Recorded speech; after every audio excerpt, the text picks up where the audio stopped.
It's Friday, baby, so let's discuss rolling out the weekend slate of bets.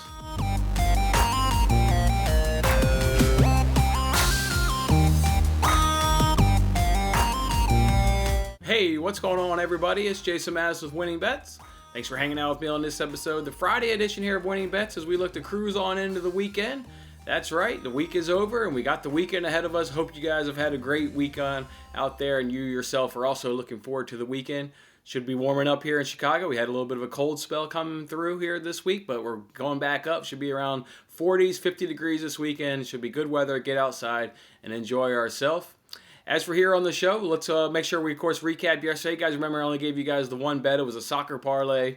As do a lot of parlays, sometimes you only lose one leg, and that's exactly what happened yesterday. With 5 legs in that parlay, and we lost one leg. The leg that we lost was in the Tottenham-Fulham game over 1.5 goals. There was only one goal in that game as Tottenham won the game 1-0. Got robbed by far. I still don't think I really quite understand that decision there on the handball there by the Fulham player when the ball deflects off his body in close range. I mean, his arm is tucked into his body in a natural position, but the ref went ahead and called that obviously handball and took away a goal there by Fulham. So everything else on that parlay went as expected, just got tripped up there for the handball there, so that now dropped us down. So now we're down on the week, down 8.48 units on the week, so down almost 8.5 units on the week.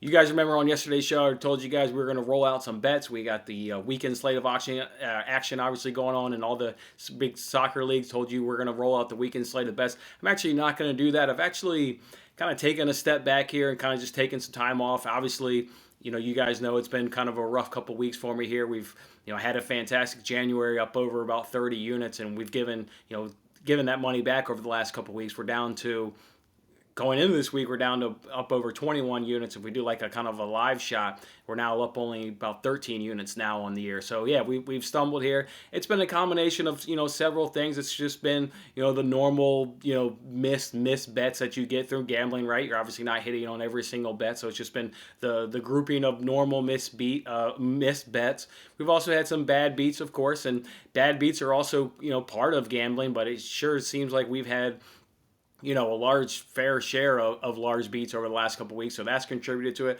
I've also misread some games, a combination of misreading, misanalyzing some games, whether you want to call that also / poor decision making. That's also played a role into this losing streak as well. And then I also spent some time yesterday looking at my spreadsheet, and then there's been too many parlays, too many profit boosts that I've used. I don't do that stuff on a regular basis. We know parlay in terms of talking about parlays. Parlays are generally not going to be profitable in the long term, but we know why people do them. They're they're fun, they're enticing. You can win a large chunk of money by only putting up a little bit of money. And on this losing streak, I was losing and looking to kind of just get a nice parlay hit. So yeah, I looked back on my spreadsheet and just way too many parlays, and I think that kind of ties into the poor decision making. Also, the FanDuel odds boost there on that golf game.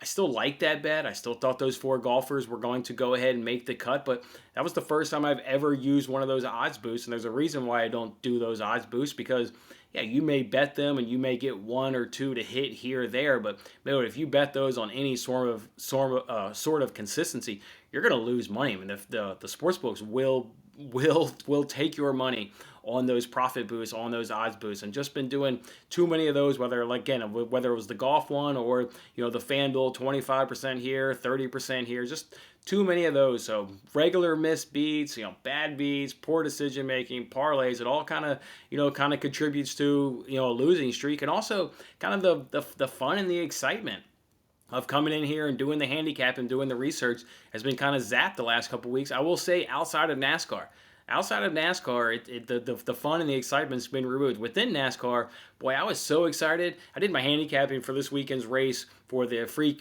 fantasy contest that we play, and also for the head-to-head bets. I did that over the course of Wednesday and Thursday.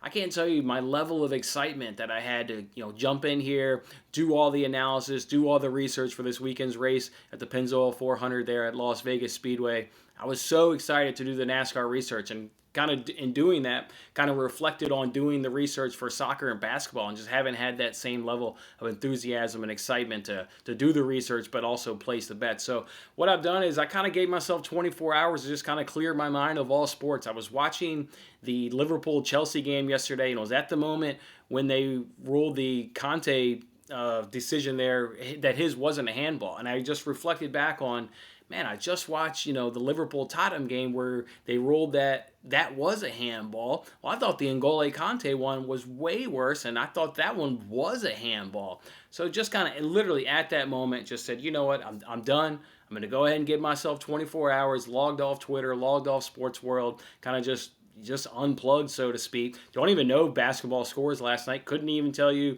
who won one NBA game last night. That's how much I've disconnected. Haven't logged on to Twitter because everybody I follow on Twitter is, gambling related. So that's not going to help me free my mind if I log on to Twitter. So yeah, disconnected from the sports world, disconnected, from Twitter there as well, and just using it to clear my mind, come back, and get excited about if I get excited about doing the handicapping, getting excited about doing the research, then the good bets will come in like we were doing in January when we were crushing it. And like I said, we were up over 30 units in the month of January. So that's what I'm going to get back to. So I've given myself, like I said, 24 hours. I didn't place obviously a basketball bet last night. I know there are some soccer games going on and obviously college basketball going on, but I'm not going to bet it yet. Still haven't looked at, again, anything sports related. That's what was that, Fulham or the Chelsea-Liverpool game?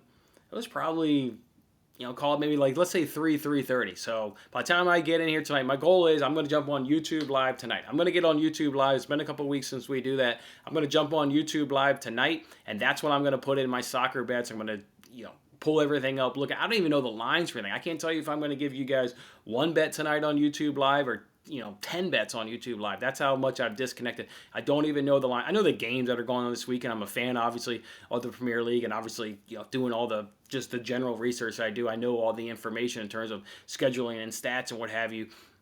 But I don't know how many bets I'm going to get because I haven't looked at any of the lines on DraftKings and FanDuel. I don't know what's going to fit within my comfort zone, within my thresholds that I like to set and establish and stick to. So just join me on YouTube tonight. We'll kind of hang out on YouTube. I'm going to do it probably, we put our son down about 7 o'clock Central Time, hang with the wife, maybe eat some dinner, maybe jump on here sometime between that 7:30, 8 p.m. Central Time window, and maybe ride it out till about 9 p.m. tonight is what I'm looking for. Maybe do it about an hour long. I'm using this new software to do the YouTube live shows, and I remember a couple of you guys, when we did it a couple weeks ago, were saying you didn't get the notification that I had gone live. I will try and work on that, but if I'm unable to successfully send out the notification of when I go live, just know that sometime between that 7:30 to 8 p.m. time, Central Time, I'll look to go live and kind of just talk out loud the Premier League schedule this weekend while I go ahead and place bets and look at everything for the first time. So that's what I'm kind of doing. I'm looking forward to. I've already feel good today. I feel like I could jump in and research soccer and already place some bets, but I just want to continue and give it a full 24 hours, clear my mind, do a nice reset, come back refreshed, come back hungry, and look to re-get those units back that we were able to establish throughout the month of January that we've unfortunately given back towards the late part of February, now in the early part of March there. So that's what I look forward to doing. I appreciate all of you guys' support. I love the interaction with you guys, the comments, the tailing, you guys telling me you're tailing and all the research. I love interacting with you guys and love the support that you guys continue showing me. So let's hang out tonight on YouTube. Let's have ourselves a good time. We'll put in some good bets for this weekend. We'll enjoy the Premier League, and obviously we'll probably bet on Bayern and Dortmund also in the Bundesliga as well. Big clubs going on in the other leagues that we follow. So we'll have ourselves a nice weekend. Pumped for this weekend's NASCAR race. Like I said, it's the Pennzoil 400 at the Las Vegas Motor Speedway. Absolutely just thrilled to just sit back, watch that race, watch those bets unfold, see how that race goes for us. And then we'll obviously jump back into the NBA action when the action resumes next week after the All-Star break that goes on this weekend. So that's how we'll do it, guys. Greatly appreciate everything again from you guys. And let's have a good time tonight on YouTube. We'll put in some soccer bets. And as for the weekend, I hope you guys have a fantastic weekend. And I will look to see you guys on Monday's show. Have a good one. Thanks for watching this episode of Winning Bets. I'm Jason Mattis. I'll see you again when we are celebrating the wins and making more winning bets. Don't forget to like, comment, share, and subscribe for more winning bets.